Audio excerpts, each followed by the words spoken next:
Good evening, everyone. So we are on another episode of Working in UX Design, and this is our first episode for the year 2025. And I'm really excited to have our advisor as well as a friend and a community leader on board. His name is Jonathan Yap. He is a design leader and community advocate on the evolving identity of design in Southeast Asia. He is most known for his project, Design Pay Asia, where he dives beyond surface level salary data to uncover deeper insights about career growth, education pathways, and the changing value of design in the region. So, this is a project that he embarked on years ago, and he is actually about to publish his latest rendition, uh, ideally tomorrow, right? So, we're going to have a exclusive sneak peek on some of the data points, but you're going to see it all over the news very, very, very soon. And fun fact, he also brought a volunteer team together to work on it. So they actually managed to dive deeper on many of the data points and the insights. So I think we're all going to have a lot of fun to look at the data. But over this episode, we're going to talk about a few key things that we all care about, including the salaries between men and women in product design, as well as where are the hotspots that are growing in terms of jobs and opportunities in Southeast Asia, and education as well as the value of design within our region. And as someone who is deeply invested in nurturing future design talent, Jonathan regularly speaks about the intersection between design education, industry needs, and regional identity in Southeast Asia growing tech ecosystem. Um, and I also want to share that Jonathan is someone that I had an opportunity to interact with at several occasions. Was an early employee of WeWork, and I did verify with him all the things that happened at WeWork on the Apple TV show, and he said, "Yeah, some of it is really true," and it's been quite interesting to hear his overseas experience. He was originally from Malaysia, and he's now working in Singapore in a Singapore bank right now at a leadership level. So really, really glad to have him come speak about the Design Pay 2025 report and get an exclusive preview around it, as well as all the great things that are related to career, pay, and progression. So, Jonathan, welcome to the show, and how are you feeling today? Yeah, thanks for having me, Dylan. Pretty good. I don't know how to top that. It's a long and good, intense introduction for me, but yeah, couple of things. I am part of the early team at WeWork in Singapore, not the early for the whole WeWork. Yeah, I mean, but still, it's a crazy ride. Yeah, we can go there if you want to. So yeah, like what was, I guess, you're someone who has worked on overseas gigs as well. I remember you have worked overseas in London, and as well as like working in an international company like WeWork. Maybe let's just start from there, right? Like how has the experience been um working for overseas companies, and how has it changed now, like working for a Singapore bank? Yeah. Cool. So, I mean, I think if I say this, I'll probably reveal my age a bit. So I actually started in a company called MySpace back when I actually got my first gig.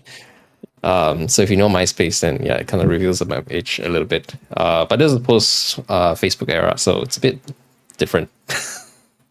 Uh, anyway, Yeah. so I regularly talk about this as well, going through like layoffs because 3 months in my first gig and then mass layoff, everything got closed off and stuff like that. So a very interesting kind of career, I don't know, trajectory, I would say.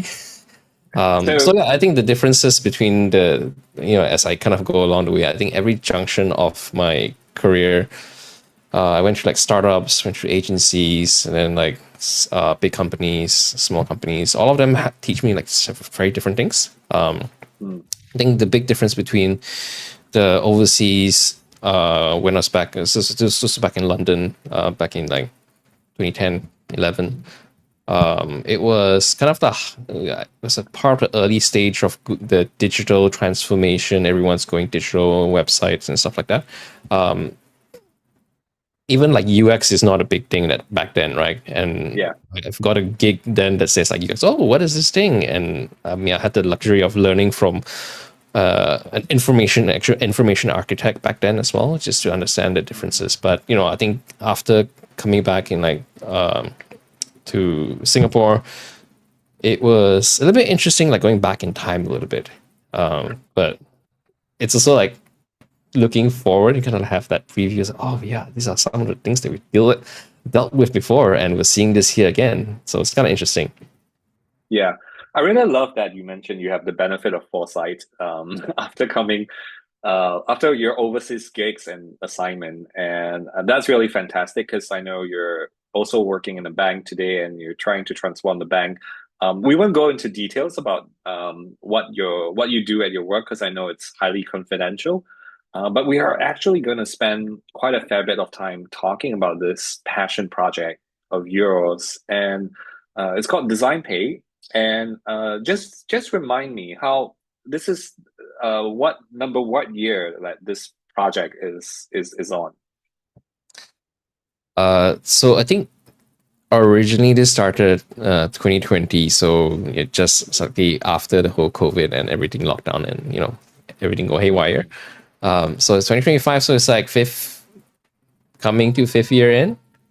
Awesome. Yeah. Yeah. So where what actually led you to start this project? Like I'm sure you're a very busy executive, so like surely there must be something that triggered you to want to like do this with your extra hours. And I know you're a dad as well, so you're probably really busy. Um, yeah. So I think one thing to kind of mention as well, like I'm pretty one of my core passions around like just community. Like I've got a lot of benefit out of it, and I saw a lot of value in kind of like giving back as part of that. Part of my journey of like growth. I took so much out of it. I should actually give back, and I find a lot of energy actually participating in this. So yeah, I that's how I kind of drive forward in terms of like whether it is design pay, whether it's like meetups and the design community, I try to kind of participate. But for design pay itself, the start of the question that I wanted to answer in the first place was like, every time you talk to people, recruiters, hiring teams and stuff like that, there's this unspoken expectation. Like everyone's kind of like, hey, you know what you're supposed to get paid, right? Like, what the market rate looks like, right? But like at that point, I'm like, I mean, we don't really have a source. We, we don't have money to go and buy those like reports of like how pay bands and things like that. A lot of these things are not accessible, right? A lot of the resources were also available for like the US companies or even the European side. Nothing really around Asia, right? So I just thought like, hey, why not we start a spreadsheet because we've seen this happen before. And back when I was at WeWork as well, there was an initiative to do the same thing as well, like pay transparency. I've learned a lot from that process of like the people running it. And just like, I can try something out, and then it went from there, and then it grew over time.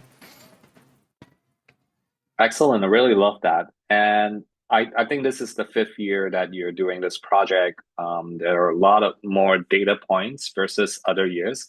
We're going to talk about a few key ones. Or maybe before we do that, can you let our members know how is the 2025 report a little bit different from the previous years?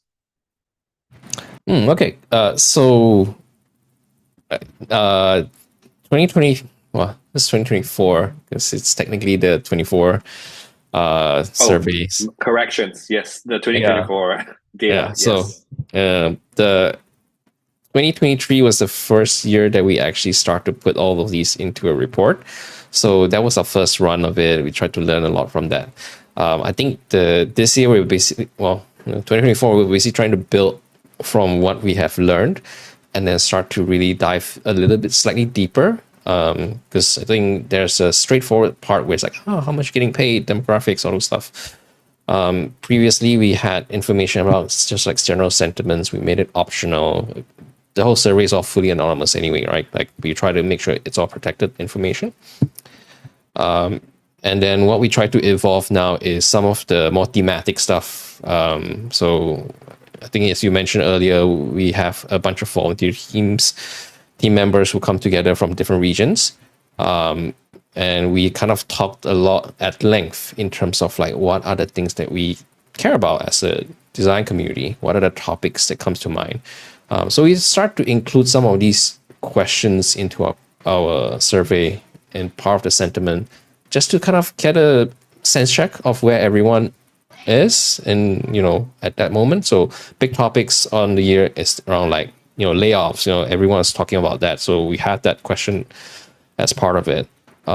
Some indication of things like career progression, right? A lot of people were super interested in that portion as well. One of the big ones is also things around like the value of design and this whole talk about like design maturity. So we try to include some of them in the questions because it's anonymous. There's a lot of ways we have to kind of work around and see like how do we kind of get that temperature check from the community. But we managed to get some of these questions in. Yeah. And I also want to celebrate the fact that this year you have more than, or rather say, close to 1,800 responses. Quite a number of them from Indonesia. So heads up to our community in Indonesia. Thank you for filling out the survey.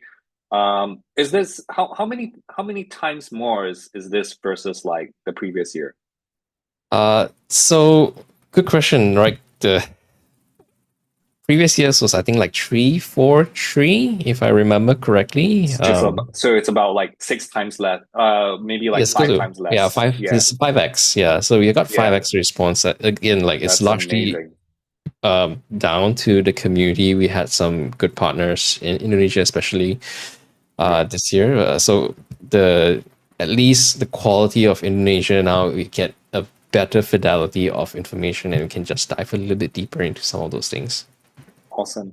So earlier we were speaking about salaries, and I think one of the first things I really want to dive into is that it's kind of an open secret that there is a salary gap between male and female tech professionals, right? But we don't actually know how big that gap is from a data point of view. But now that you've done that research and you have the report, maybe you could share with our audience members like how big of a gap when we're talking about the product design community, how big of a salary difference do male colleagues draw versus their female counterparts? Yeah. Yeah. Okay. So this is like literally half off the press. So like I just crunched this analysis 30 minutes ago. Uh, we'll spend some more time on it a little bit more. So context, right? I will come from more like Singapore angle first because I do have the data with me right now. So in terms of what we're looking at, right, across the board, all levels, male and female, all included, we're looking at a median salary of $79,200 per annum, right? This is total compensation, include your bonuses and base pay and everything else. If I recall, the numbers previous year was actually like 80 plus, so it's actually a slight drop, right? So maybe layoffs, maybe I don't know. Some question mark there, right? Some interesting trends at point there. Now, for the comparison between male and female across all levels, just straight up, without diving into like whether you're IC or management, we're looking at something like 92K for men on a median, and then 76K on a median for women. So there's still a gap, right? The good news is, previous years we have seen like something like a 46 or 42% gap. Now this year it looks like it's closed down to like 20%. So we're actually doing pretty well in terms of the direction. So, it's still a gap, but it is much, much smaller compared to the previous year. So there's something that we're doing right as a community or as Yeah. an industry. I'm really happy to hear about this. I think I'm asking this question because when I was a team manager back at Razer and I had access to my team members' salary. I was actually really surprised that our female colleagues were drawing like lower salary. So I was like, oh, this is really interesting. And they were almost doing like the same amount of work. So I was like wondering why. And I'm just wondering, like, as you're talking to people on the ground, would you happen to know why, like, like a female professional would be drawing like slightly less salary than their male counterparts? Yeah. I mean, it's not. I think there's a lot of studies that's gone into this as well, right? All the challenges that comes along the way and things like that. I mean, we hear the anecdotes from the ground as well. People have come up to me, like I went to meetups, talked to people about all these things. There are still challenges that comes into play. I think there are also things like natural biases to the whole gender and identity part of it, which I don't know. Unfortunately, some of these things are systemic as well. Like there's a big question mark again. Like we discussed some of these points with the volunteer teams before as well. Like how are we gonna start making some changes into this? Is there any option even to do so? Right. But I think from always coming from the kind of like design page kind of angle, what we want to do is first we want to actually figure out the trends and the data, what we're actually seeing after actually have some concrete numbers to back. Then we were able to start having these kind of conversations to bridge the gap. Like, why is it happening behind the scenes? Which I think throughout the years there were also a number of people who actually came up, some women actually came up to me and told me the same thing, especially at the junior levels. You could see like, oh yeah, I found out because of the data. We actually found out like my male counterpart who is doing the same job, exact same title, everything else, they're actually getting paid more. And because of this, I was able to have that conversation to bridge the gap. So this is at least one of the nicer outcomes, but there were a lot of situations, unfortunately, like there's not much you can do other than like moving jobs or like finding something else, which is really, really sad. Because this shouldn't be an issue in the first place, right? Yeah. Yeah, I agree with you. This is like a systemic problem. But I think the fact that you've made this information accessible, and you've brought transparency to that data point, it actually allows people to have that conversation. And kudos to the impact, whether it's small or big. I'm sure you at least made a huge impact in one person's life, just based on your example that you shared. And talking about that, and salaries are always a very sensitive topic. I'm sure for our audience members, they'll be diving deeper into the salaries between different countries. And I'm just wondering, like we all know, like in Singapore, the pay is likely the highest.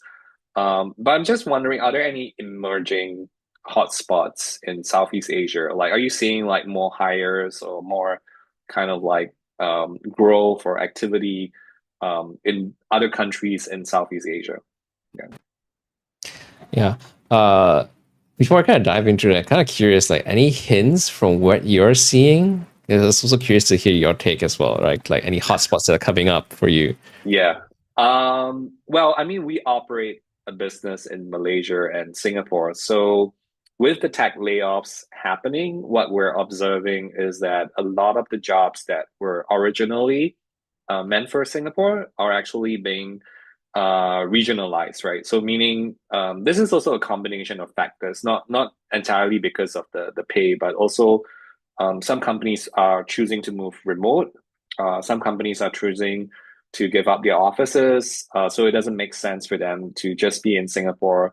So they're regionalizing their team. So we're observing jobs moving to Malaysia, for example. We're noticing a boom in terms of the numbers of jobs and product roles, product management, product design. We're also seeing a lot of community activities in Philippines and in Philippines and in Indonesia, right? Because of Indonesia, because of their domestic market, there's a lot of apps and venture capital funding, lots of startups, so lots of activity over there. And and then Philippines because of the community over there, and there's sort of like a demand between traditional and new industries, looking at UX designers. So we're definitely seeing like a lot of young people wanting to join the industry. And I think I had a preview, and thank you for sharing that preview with me on your data. And I'm still noticing a lot of people are in UX roles and they are less than 5 years of experience in their roles, and that's the majority of our UX community. Or maybe it could be that the leaders are too busy to fill out the survey. Yeah. Again, like I think that's a good caveat to kind of point out, right? Okay, our survey is basically on a self-volunteer basis. I mean, in the kind of new report, we actually call out some of these numbers. There are some biases to them, like the reach, the geographic skew. We do this in English, so it's the accessibility is not, we won't cover the full thing. It's all digital, so yeah, there's all these like nuances to this. But yes, what you're saying is right. In terms of like there's a lot of responses that is, I think it's all skewed towards a younger. So I think like 80% of the respondents are under 35. They're all concentrated in like urban hubs, like cities and major cities and stuff, right? So right off the bat, at least we've got good exposure across Indonesia, Singapore, Malaysia, some okay ones in Vietnam and Thailand. There's the two of them. We've got made some progress as well. I think Philippines is somewhere we haven't really cracked at all. Just the reach. But I do know people there. That it's a huge community there. Lots of like major conferences that's happening over there as well, right? So everywhere, I think there's like different just pockets of activity going on. And because some of these things, I know, like for example, Vietnam has a very active community, but everything's all kind of like done in Vietnamese and localized language. So unless you're really part of being exposed to that language and you know how to speak it and you've seen the content and things like that, then you can see those things happening, right? But so yeah, it's also kind of like some of these things that get in the way of like seeing how active and what are the biggest hotspot. But overall, if you zoom out on I think the business lens you kind of cover, it's pretty consistent. Like we do see, Singapore has a stronger currency, so there's always the pull factor. But for businesses, it's always the kind of push, like, oh, it's expensive to do business here, right? And then there's some benefits to it having like a regional hub, the reputation, safety, and things like that. But at the same time, at the end of the day, business down to cost and the whole pay aspect of it. So we do see some movement. We're hearing some movement on the ground as well. I do have one of the head of designs from like Malaysia as part of my volunteer, which I really lucked out this time around. So I do have exchanges with him time to time, just talking about the markets and things like that. So we are seeing some of these movements going on behind the scenes. That's really excellent to hear. And I'm asking this question also because I've in my past interviews, I've always asked this question to the people I interview, and I said, "Hey, is there a future for product design and UX design?" And it's very opinion based, right? So I'm just wondering, looking at the data that you have on hand, like what's your perspective? Like, is there a future? Is there like possible career growth? Like, can people actually find a career in UX and grow a career and like stay there? Like, what are your thoughts on that? Okay. So I'll come from more a data standpoint first, and then I'll talk about like behind the numbers, because today is about behind the numbers, right? So across the board in the survey that we have, actually about 70% did made some type of progress in their career. And we kind of split them down like what type of, whether if you got promotions or took out more responsibility to like, all these other things.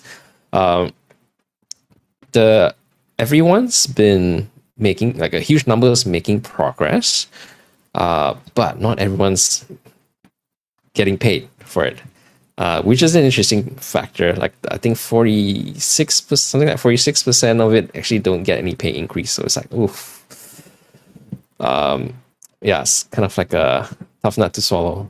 Maybe it is a hard year for business. I don't know. I think there's a sentiment there, right? People are feeling that pinch across the board. So I think put it side by side with what the value of design. We asked this question as well. Actually, a lot of the people feel like the organizations that they work in do value design, right? The respondents was saying like about 70% actually feel value at like, they rate it. The companies actually have some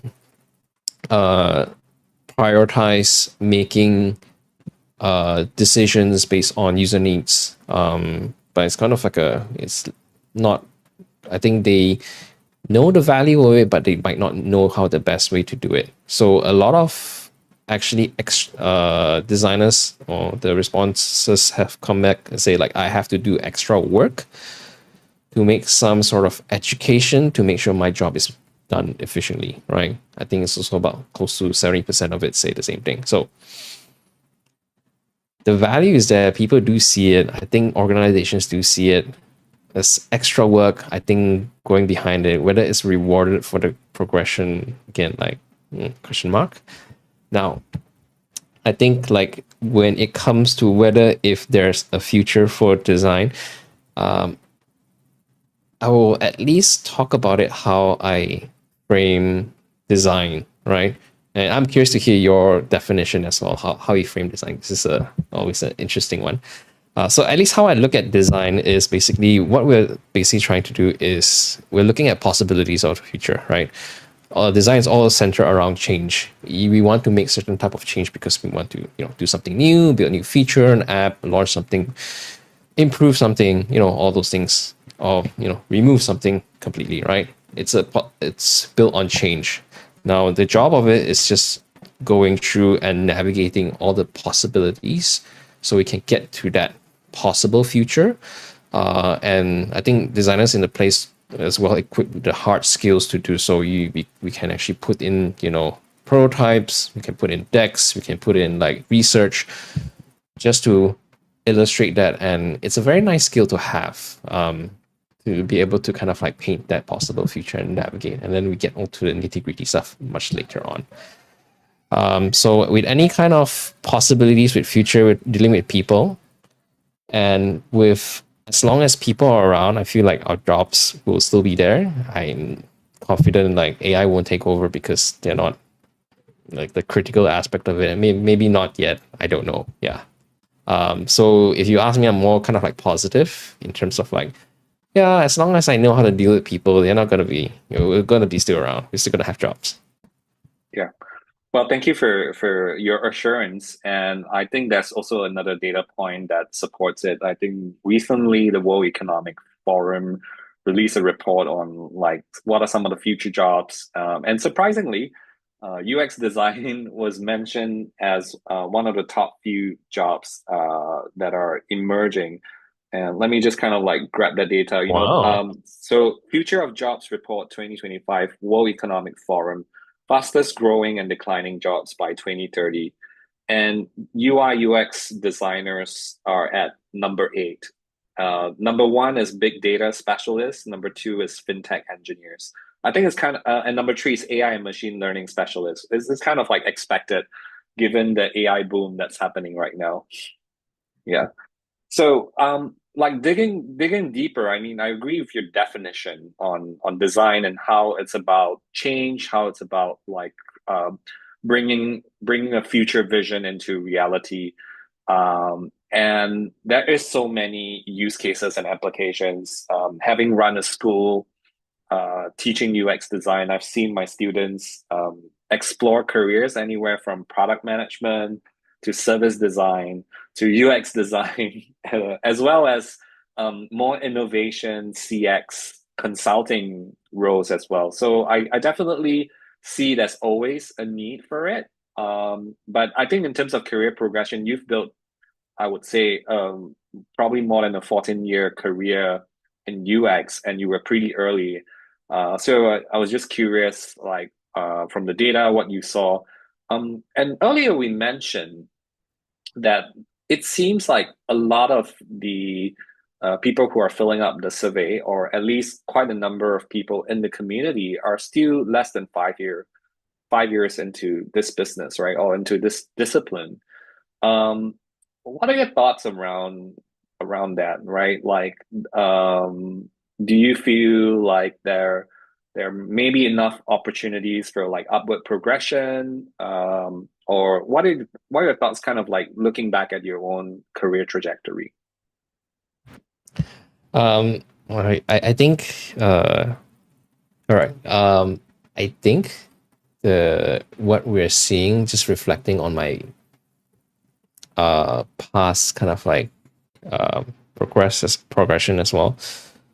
When you are a little bit younger and have a lot more energy, a lot more free, I won't say free time, but yeah, you have less responsibility to do so. I think there are at least there are that sense or opportunities for you to actually look out and participate more of, right? I think that's certainly something true for me when I was younger, and yeah, you can keep it separate, but at one point I was running like two startups and day job and burn out completely doing that. Huge learning curve, but yeah, I think the data also show like there's a lot of people out there are trying to like get into the industry, responding and really participating. Now, I feel like again, so this is the looking at just the data is like biases to like whoever we get exposure to. That initial question mark of like, hey, where are all the senior folks, all the executives, and like where are they, right? In terms of like participation, are they actually contributing and stuff like that? But you know, as if you look at it from the different lens of like from a resource perspective, like time is the only resource that we always all of us have to juggle with, right? As you move more towards more senior roles, expanded responsibility, that will basically just get smaller and smaller. And it become a thing like, you know, now we have to kind of pick and choose, right? Should I spend my weekend this week with my family, kids, or like if I have free time, or my hobby or friends, or should I go and participate? So now it becomes like competing life priorities. Like, yeah. Maybe that's the reason why we can't get exposed to some of these things. Maybe that's a different avenue. Someone might is probably doing something differently as well, like the leadership side. I know, like in Singapore, we there was a time I think like Studio Dojo tried to break into the scene of like the middle management part as well. I love to see more of that, but I think right now, as you know, everything is skewed towards the younger one, like less than 5 years. But we do see some of these folks actually not just have design experience, they also have additional experience outside of design, because we asked the two: total working experience versus design experience. And yeah, we're seeing like some interesting numbers. Yeah, thanks for sharing that. And I think I'm not sure if I can infer that the answer is yes, because I'm also looking at your report right now in front of my screen, and there's a mention that there's a notable compensation jump between being an individual contributor and a manager in the team. So I suppose there is that potential career progression, but uh, we know, like, I mean, being design leaders ourselves, we know that not everyone is suitable to be on the management track and lead teams. But I think it's good to know that, you know, we've been able to build our careers around it. Um, and I'm just wondering what stood out for you? And were there any other data points that stood out for you in the report that you feel is worth mentioning as a preview? Uh, so I think you touched on one interesting thing, um, worth mentioning, right? It's what is not in the report that's actually worth mentioning. I feel it's more interesting because so coming again from a data perspective, we see it more as like a linear path. Like, oh, it makes sense. The pay goes up as you go to like senior IC lead roles and then go into like management and stuff like that. Now, what is it actually telling us, right? Where are all the very senior ICs, and is management the only path of progression as you get older in your career? It's a big question mark for me because we do see some outliers, which are like senior folks, but they're paid like massively, like uh, paid compared to someone who's at like a director level. And yeah, that's the big question mark there. Like when you're looking at just leveling perspective, I mean, I haven't looked at the how many years of experience they have and what are the things that signals behind the scenes, but question mark there, right? Is management the only way to progress in a career? You know, where are the IC leads, staff, even like the fellows, the design fellows? Again, like maybe this is a new concept in Asia or Southeast Asia perspective, but we do hear a lot more, especially in the US, that starts to have this trend of like people from run head of design, run like 50 people teams. They are starting to switch back into like IC roles because they just, you know, miss getting close to the work itself. Yeah, I think that's a really good point. And I happen to know some of the folks at Grab and has have a glean over some of their organization structure around their design team. And I hear that they do have two potential career tracks, one for people managers and the other for I think they call them specialists. So you can get to be a very senior individual contributor, but you don't have to sacrifice your so-called your salary progression, even though you're like very, very senior. And I think they still pay you market rate, despite of the fact that you're not taking on management responsibilities, but you're expected to do things like evangelizing design. You're expected to, you know, really set the standards in craft and to mentor even some of the new and junior designers and to kind of like level everyone up. Yeah, Yeah, so so that's what I'm noticing. I think this is an interesting point as well, right? And you mentioned like Grab specifically. So again, like, does this mean like only large companies who can afford to have that split be able to build out a more extensive or more different types of career path for someone who wants to progress, you know, much further into the craft side of things or the practice side of things, right? Yeah, again, like how does that look for like everyone else? I will use the analogy of this. I like to use food because you know, we're all close to food and we love food, right? You know? So the and how I think about it is also like businesses. There's not everyone can run like a multinational kind of food chain or restaurant business, right? But there's a need for all of them at different levels. So sometimes looking at the need itself, you know, someone who's running a very small outfit in a hawker center is not gonna need the more extensive, like, oh, I need like my sous chefs and my, you know, patisserie and all those things people in there, right? Because it's just like one man show will do everything, cashier, everything I do, right? Versus a proper full-on restaurant. If you're running like Michelin star restaurant, you have a full extensive team to leverage on, and you have specialists in there, like people who are specialists in like waiting and all those things as well. So it's a bit reflective for in terms of like the design industry. I like to look at that in that way. So yeah, to kind of going back to my original question, like where are these things? Maybe it is just based on the need of it. When there are bigger outfits, when they need to specialize, those things would happen. But then again, coming back to the question of like, hey, is it possible for that even one man show kind of setup to be able to do something that's really, really advanced and get paid for it as well, right? So yeah, it's just something to think about. Yeah, definitely something as a food for thought.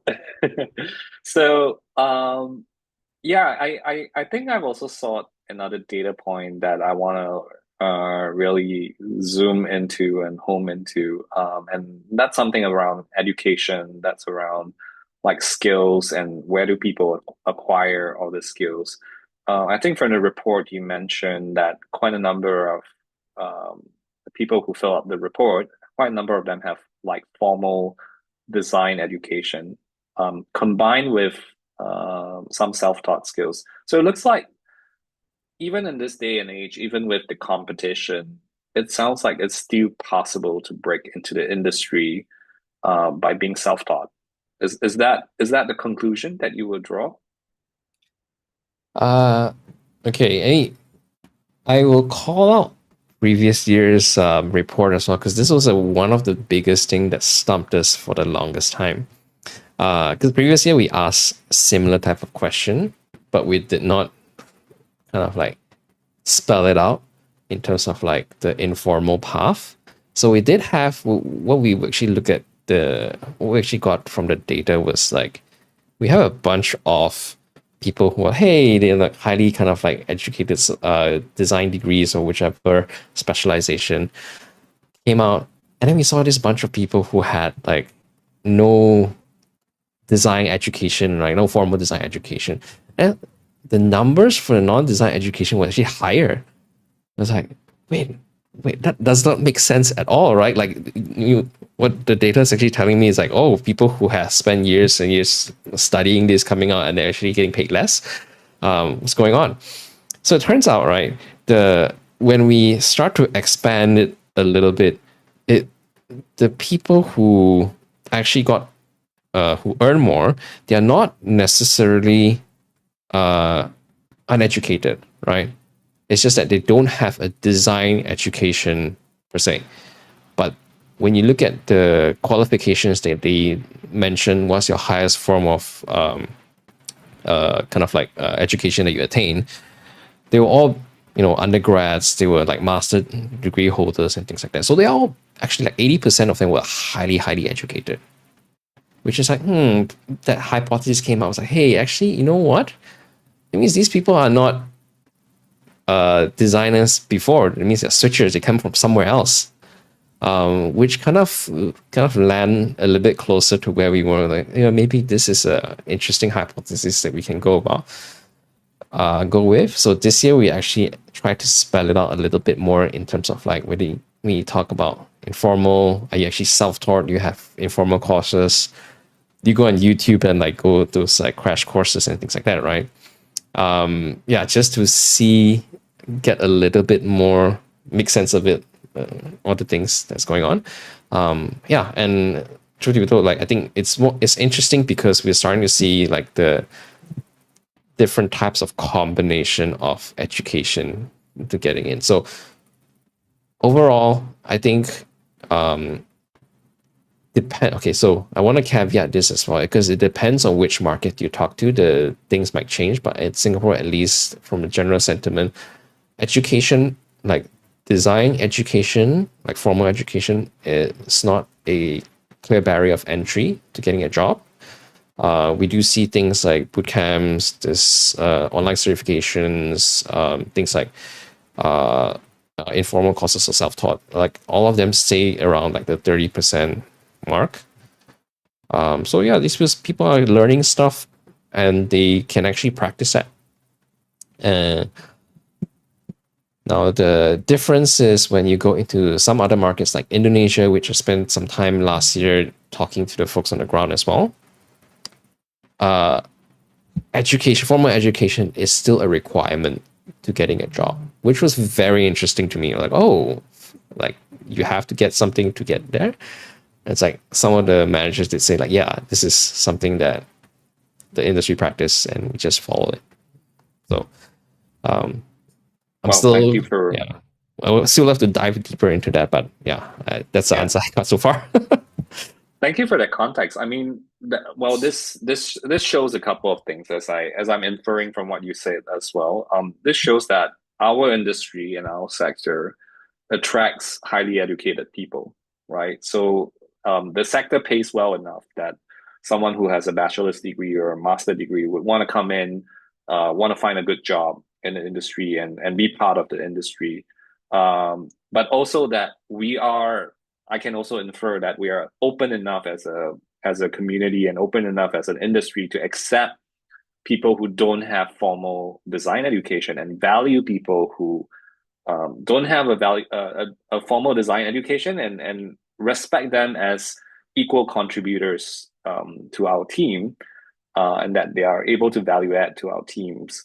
And that the fact that many of them have learned their disciplines from like YouTube, from courses, from like boot camps, also tell me that many of the people who enter our industry are extremely self-driven, which I think is good news, and it's really promising when I hear that as a hiring manager. I hear that as a leader. I think, wow, that means we're attracting good talent. What are your thoughts? I mean, you hire people on the ground as well for the bank you work for.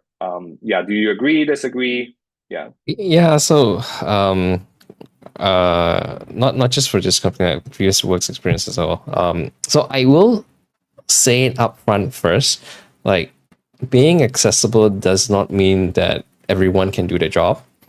There's still a bar that we look out for, right? And there's a lot of, I think the throughout the years, there's always this debate of like, oh, our boot camps actually doing more good, more harm than good, and things like that. And there's market saturation and things like that. So, design jobs are actually damn hard. It's a very hard job. So not to kind of scare people away, but it is something that you need to be comfortable coming in and deal with a lot of ambiguity, because when you're navigating possibilities of like futures and stuff like that, no one's going to lay it out and say like, these are the requirements that we need to run through, and then it will work at the end of the day. 9 out of 10 times, like things don't go as planned, right? So having said that, right, like when you can understand some of the principles behind it and know how to start to apply them, I think definitely it is something that is accessible, because we aim for anything in terms of like, we look at capabilities, right? Like if you are able to demonstrate that. And in the past, I've spoken to people and I mentor folks as well. And sometimes, like, there was one instance specifically I remember that I mentored this lady who was doing investigation in the police force, right? And they wanted to switch into being a research role. I'm like, geez, you are doing this on a daily basis on a life and death situation. I'm sure you got all these things nailed down, right? Now you just have to really demonstrate how you apply it in the, I guess, the less serious legal perspective. And then, put it in a sense, put it in a way that people can understand, like, oh, you can relate to that, right? And yeah, and then after that, they did manage to land a role. The team did see value in their skill set and things like that, and they made the jump, no problem. So yeah, I think it's the context, and you do have to know how to be able to apply and then tell the story a little bit. And that will get you a long, long way in terms of like navigating the design industry.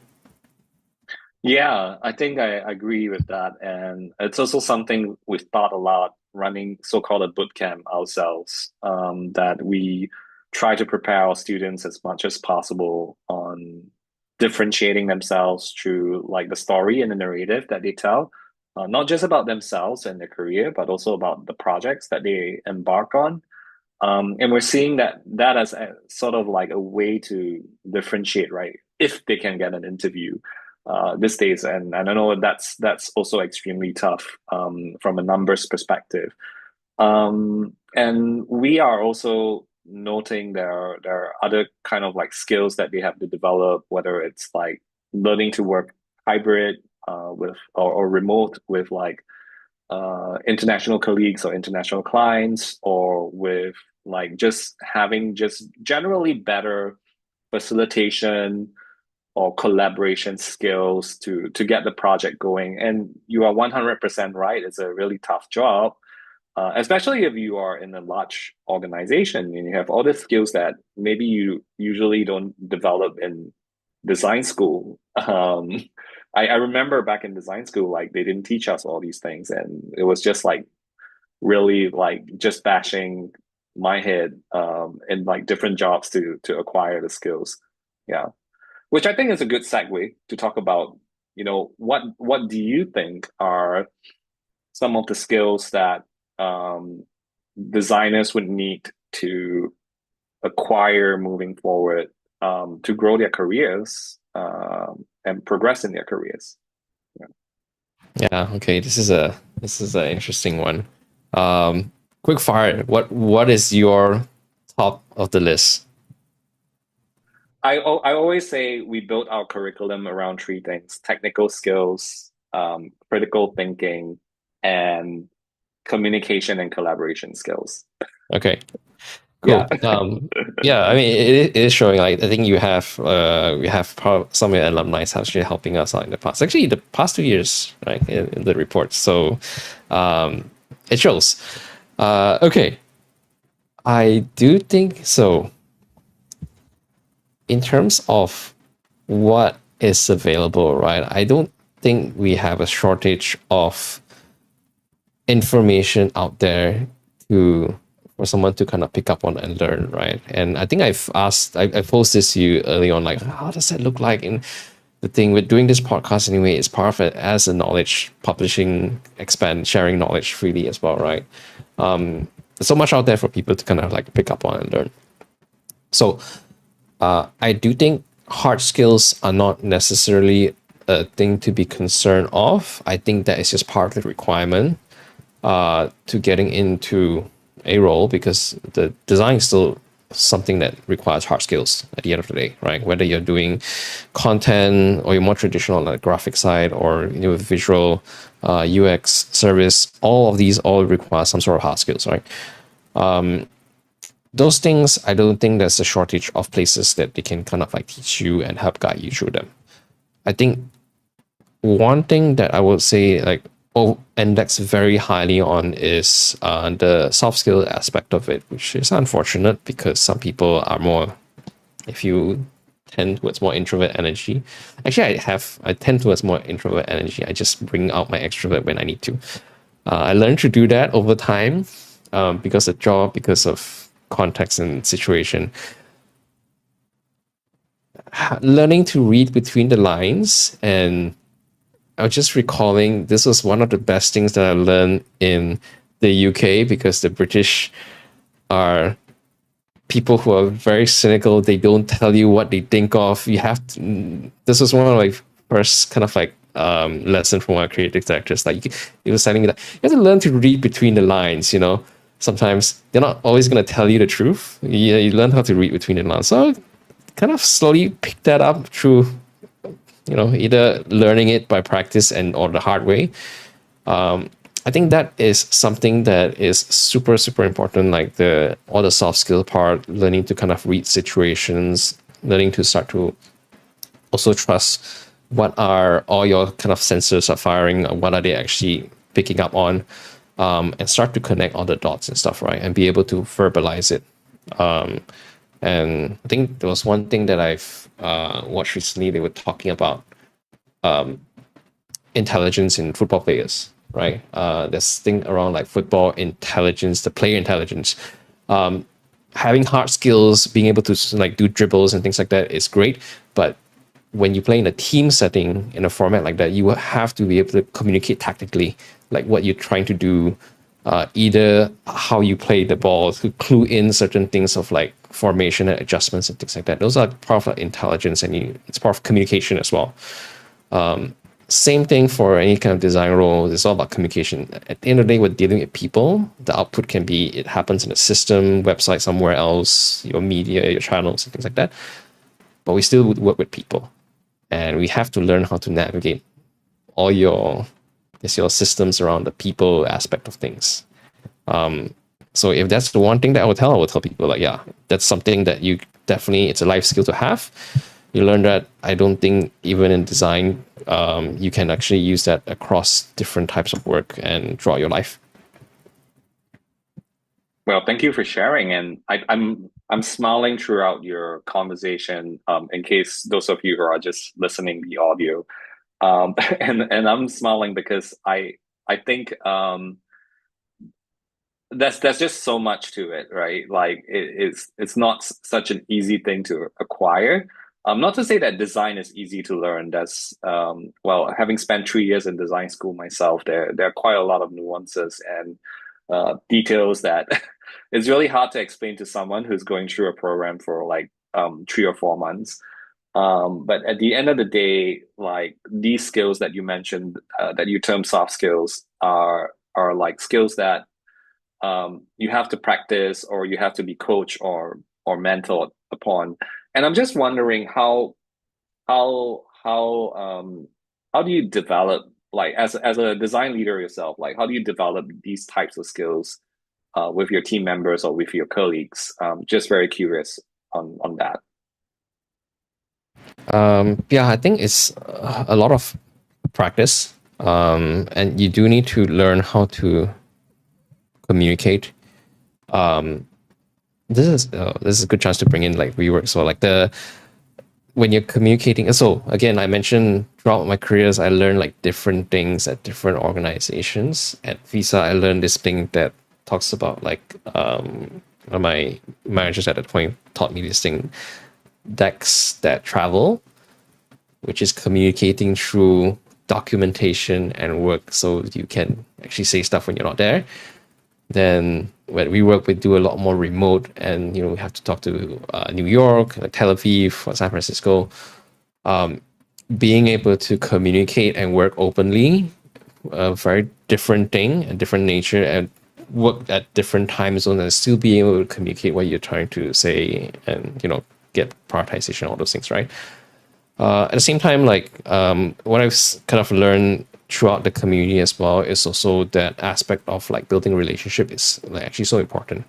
And we actually did this as a 2-year experiment at the meetup with UX actually back then, where we intentionally make it as the currency of relationship. So you can only attend the meetup if you have someone bringing you into the sessions. I think the hypothesis were, first off, we build trust, then everything else becomes easy as. Like we want to do workshops, we want to do something crazy, we can do that.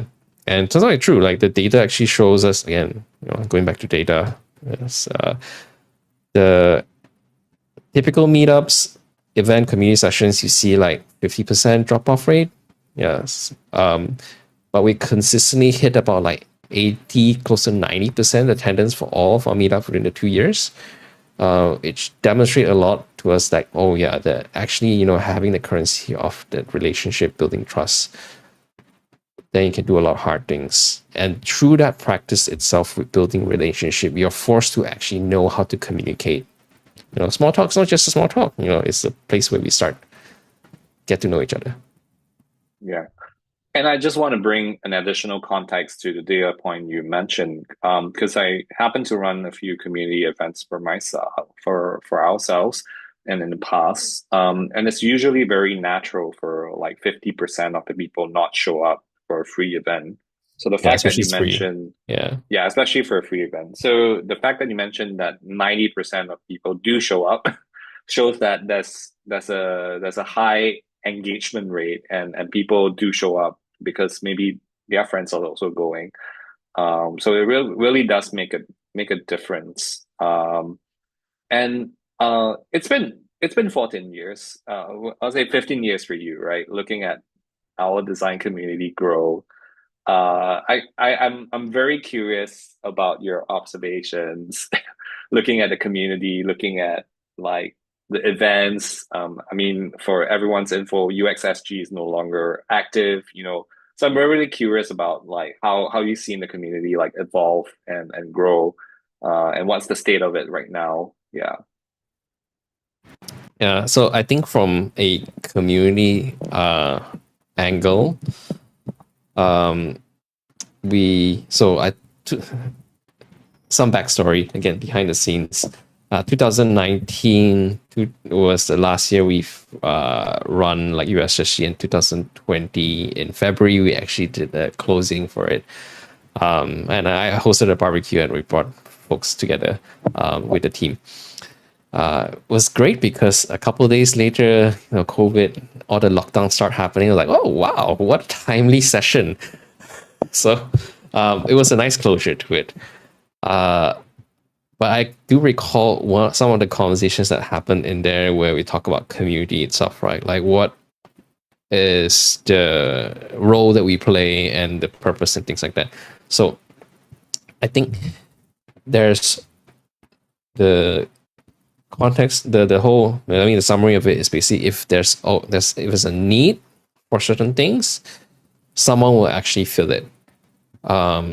From a community standpoint, like if you're doing volunteering work and giving out free energy and stuff like that, likely at some point, you might get burned out for it, because the whole idea of like, oh, now I am kind of responsible. I carry that burden of like, I need to do this because the community needs me, kind of thing, right?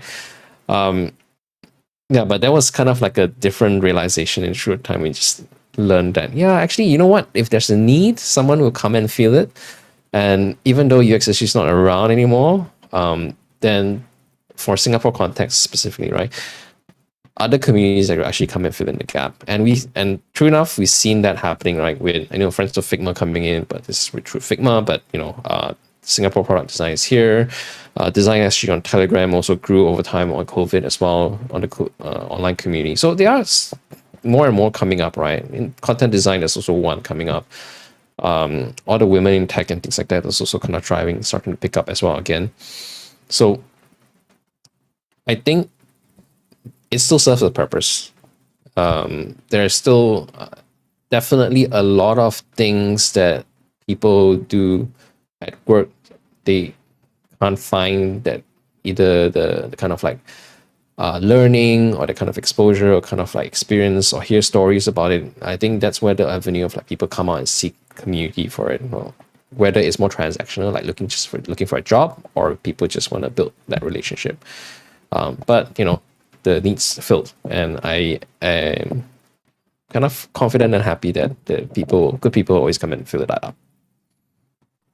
Yeah, I feel the same way likewise. And there are, of course, like communities that are a little bit more commercially driven, where there's a commercial angle to it, but there are also some that are very much from the ground up. And there are people running it, good people running it, giving their time and energy to it. And I just feel, well, as a junior person joining the industry, there's never been more support and more resources than now, right? Versus like all the other years where resource was so scarce, mentorship was so scarce. Now we even have like ADP lists. There's like so much content, so much people talking about how to transition. It's all out there, including our podcast, which is also something we value at to the community as well. And just to close off on this session, which has been really great. It's been an hour. Can you believe that? Um, what Nice. yeah, what are you hoping like to do like moving forward with Design Pay Asia? Like, are you gonna do another one? Like, how long are you gonna keep running the project? And yeah, just out of curiosity. Yeah, it's a good question. I say this is powered by my own curiosity. That's why I put energy and time to it. Because there's always questions. I think one of those like was it psychometric tests and things like that came back. Like, I'm someone who likes to hold on to a lot of information, whether it's useful or not. If it, not the purpose, but I just like to hold on to a lot of information. So I chase that a little bit. Design page is one of them that I kind of chase it and reviews. Interesting pattern here. What's going on here? So I think as long as my energy is still there, I will try to keep doing that. But at the same time, I think looking at sustainability, like what I really hope to do ultimately is like, again, similar to UX, actually, like if there's a need for it, someone will come and fill it. I want to be able to make this thing kind of like almost run on its own in the future. I don't know if I'm there yet, but I think just getting a sense of like how volunteering works, how do we kind of like scope work, transition stuff. That's just teaching me all these things. I feel like there's still a need for it. And I think just like making sure that information is accessible, pay information is accessible, help people with their careers. As long as there's a need for it, could be me, could be someone else. Who knows, right? But wait, whatever whatever that's the most kind of pressing and curious in mind, that might kind of like change where my trajectory goes in the future. Who knows? Yeah, that's exciting. Awesome. I hope you continue with the project as long as you wish to, of course. No obligations. And tomorrow, it seems that it's also going to be the first time that your report is going to be released on Tech in Asia, um, and everyone's going to be able to read about it. And any sort of like thoughts about that? Like Tech in Asia is actually interested in this story, and I think you've been like having a few conversations with the editors. Yeah, like and now it's going to be like published on a major, I would say a major news outlet. Yeah, what are your thoughts? Yeah, I mean, Or what? okay. Yeah, I mean, first off, thank you because you're the one that helped me make some like pull some strings. Like, oh, hey, yeah, you're I'm welcome. a fan of the Terrence book as well. So, um, depending on when you're listening to this or watching this, like we don't know if it's tomorrow or like sometime, but yeah, hopefully it's already out. You can kind of look at it. It is a preview of it, it's not the whole thing, but I think at least I'm happy that it is actually in one of a very public place, because I think one thing we do struggle with a lot is just getting awareness and getting reach. A lot of the 2024, we have like a content sub team, and the big thing that we keep fighting is like, oh, we're fighting against the algorithm. We're like consistently trying to post, but it doesn't get surfaced unless we pay money. It's like, and we did put a small budget to let's pay and see what happens, and then the quality is not high as well. Yeah, so I'm really happy that it's getting out there. Again, these things will benefit from like exposure, and hopefully that will draw more people into the topic. It doesn't have to be me. It can be someone else who's doing it. I'm really happy there's actually companies in Malaysia like I think what do you call it now? Pay Gap Asia. They're actually running on this topic as well, doing as a business. And like to see more companies, people, communities, coming in and tackle this topic itself. Awesome. And I suppose we also get to see all the specific volunteers and their contributions in the website itself. So, well, thank you to the volunteer team that made this possible together with Jonathan. Really looking forward to diving into the report, understanding some of the numbers. And I hope for those of you who are listening in or watching this video, and you're able to use the data from the report to be able to negotiate for a better salary, but also be able to help your team members to grow in their careers, in their pay, and in their career progression, looking at how others have sort of traversed this path themselves. Any final thoughts on final words you want to share with our audience members?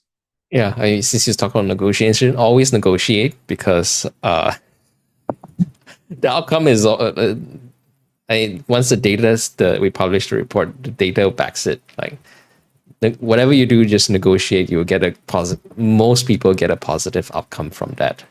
Yeah. Again, whether Never it's say in yes to life. the yeah. Yes. Never Never say say yes yes to to the that. first offer. Yeah. Yeah. Yeah. Whether it's a just a job or like in life, just do that. Awesome. Well, thank you for the tip, Jonathan. And I believe that will be definitely a lot of torchbearers and community um, people who are going to step up and continue this project or continue it in some way or form moving forward in the future. And looking to reading the report myself. And with that, we conclude this episode. Please give your round of virtual applause for Jonathan and his team. And thank you so much for listening. And I look forward to seeing you in our next episode next month after Chinese New Year over here in Southeast Asia. So thank you very much for everyone who's joining us tonight.